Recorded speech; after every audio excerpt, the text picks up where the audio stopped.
Problem 1 है हमारे पास जी, inverse of function से related. Without finding the inverse state the domain and range of inverse function. यानी inverse function को मालूम किए बगैर हमने बताना है कि इस फंक्शन का जो इनवर्स फंक्शन होगा उसकी डोमेन और रेंज क्या होगी। अब फंक्शन कैसे डिफाइन होता है हम इस पे बात कर चुके हैं। You have got like input होता है और उसको प्रोसेस किया जाता है एंड देन आपके पास आउटपुट आती है। प्रोसेस कौन करता है? डेफिनेटली जिस तरह से फंक्शन डिफाइंड होगा उसको प्रोसेस करेगा। अब हम कहते हैं जी x is our input and y is our output. ठीक है, इसका मतलब है x जो है वो डोमेन है। ठीक है, इनपुट डोमेन होती है एंड y जो है वो क्या होती है? रेंज होती है। ठीक है, अब हम क्या करते हैं, अगर मैं इनवर्स फंक्शन कैसे होगा, इसका इनवर्स फंक्शन क्या होगा? इनवर्स फंक्शन ये होगा कि आप आउटपुट वाली तरफ से आप डालना शुरू कर दें तो इनपुट वाली तरफ से निकले। दैट मीन्स कि आपकी जो रेंज है, ठीक है, इफ रेंज बिकम्स इनपुट, ठीक है, एंड डोमेन बिकम्स आउटपुट, तो वो क्या बन जाएगी? इनवर्स फंक्शन बन जाएगा। इसका मतलब है कि विदाउट फाइंडिंग इनवर्स, अगर हम इस फंक्शन की डोमेन और रेंज फाइंड आउट कर लें और डोमेन को रेंज बोल दें और रेंज को डोमेन बोल दें तो वो डेफिनेटली वो इनवर्स फंक्शन की ही डोमेन और रेंज होगी। ठीक है, अब सबसे पहले हम इस गिवन फंक्शन की डोमेन और रेंज फाइंड आउट करते हैं। अब इसकी देखें, डोमेन तो गिवन है, एक्स उसने बता दिया कि एक्स इस पे डिफाइन होगा, यानी x should be greater than और इक्वल टू 5। ठीक है, बल्कि हम यूं भी कर सकते हैं वेयर एक्स बिलोंग टू, ठीक है, where X belong to and क्या लें, या and X belong to real numbers. ठीक है, एक्स वो रियल नंबर से बिलोंग करता है।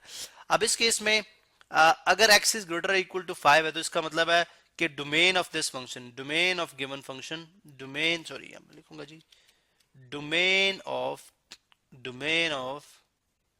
Given function, domain of given function क्या होगी?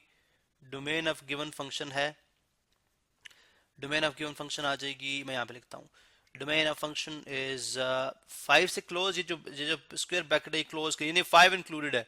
अगर मैं इसको ऐसे लिखूं तो इसका मतलब 5 इंक्लूडेड नहीं है, 5 से अगला नंबर इंक्लूडेड है। लेकिन अगर मैं इसको स्क्वायर ब्रैकेट में लिखता हूं तो 5 डालता हूं, इसका मतलब 5 इंक्लूडेड है और 5 से लेके आगे कोई लिमिट नहीं है, इसका मतलब है प्लस इन्फिनिटी तक जा रहा है एंड इन्फिनिटी एक्सक्लूडेड है। This is the domain of the given function.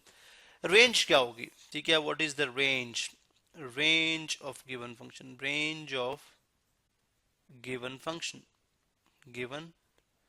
Function. अब इस गिवन फंक्शन की रेंज क्या होगी? ठीक है, अब रेंज के लिए देखें, रेंज हमने बात की जी, आप सोचें जरा कि कौन कौन सी वैल्यूज हैं जो मैं इसमें इंसर्ट करूंगा, यानी जो इस फंक्शन के अंदर आपने इंसर्ट करनी है। डोमेन तो आपने डिफाइन कर दी, अब डोमेन में से आपने वैल्यूज डालनी है। ठीक है, हमने बेसिकली करना क्या है, इस डोमेन में से हम वैल्यूज डालेंगे और इसमें से रेंज निकलेगी। यानी फॉर एग्जांपल x अगर मैं 5 रखूंगा तो मेरे पास f of x means y, तो मेरे पास y की कितनी वैल्यू आएगी? x अगर मैं लेट्स सपोज 6 रखूंगा, मेरे पास y की कितनी वैल्यू आएगी? x 7 रखूंगा, y की कितनी वैल्यू आएगी? सो इस तरह से हम डोमेन और रेंज की बात हम इस सेंस में यहाँ पे कर रहे हैं। ठीक है, इसका मतलब यूं हुआ, इसका मतलब ये हुआ जी कि अगर मुझे आप डोमेन और रेंज यहाँ पे मालूम करनी है, ठीक है, इस केस में, इस पर्टिकुलर केस में अगर मुझे डोमेन और रेंज फाइंड आउट करनी है तो मैं क्या करूंगा, मैं देखता हूं कि मेरे पास चूंकि देखें स्क्वेयर वैल्यू ये शो करिए, स्क्वेयर वैल्यू अगर मैं x5 रखता हूं तो 5 माइनस 5 0, 6 रखता हूं 6 माइनस 5 1, 1 का स्क्वायर 1, 7 रखता हूं 7 माइनस 5 2, 2 का square 4।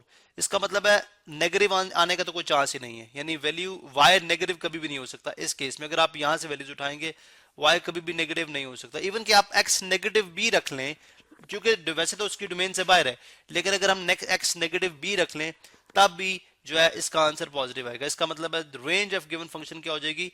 Range of given function क्या हो जाएगी? 0 इसमें इंक्लूडेड है, तो I would say 0 2 plus infinity, infinity include नहीं होगा। ठीक है, अब ये है इस गिवन फंक्शन की डोमेन एंड रेंज। ठीक है, इसका मतलब हमने फाइंड आउट करनी थी domain of the inverse of this function. ठीक है, इसका मतलब है देयरफॉर आई वुड से, मैं बोलूंगा जी therefore domain of f inverse of x is equal to क्या हो जाएगी? जो रेंज है उसकी डोमेन बन जाएगी 0 टू प्लस इन्फिनिटी, जो है वो डोमेन हो जाएगी, और range of f inverse of x mean f inverse of x कितनी हो जाएगी? जो डोमेन थी वो रेंज बन जाएगी, कितनी हो जाएगी? 5 two plus infinity, 5 two plus infinity. तो इस तरह से हमने देखा कि हमने इस फंक्शन से इनवर्स फंक्शन कैलकुलेट किए बगैर हमने बता दिया जी कि इसका जो इनवर्स फंक्शन होगा उसकी डोमेन और रेंज क्या होगी।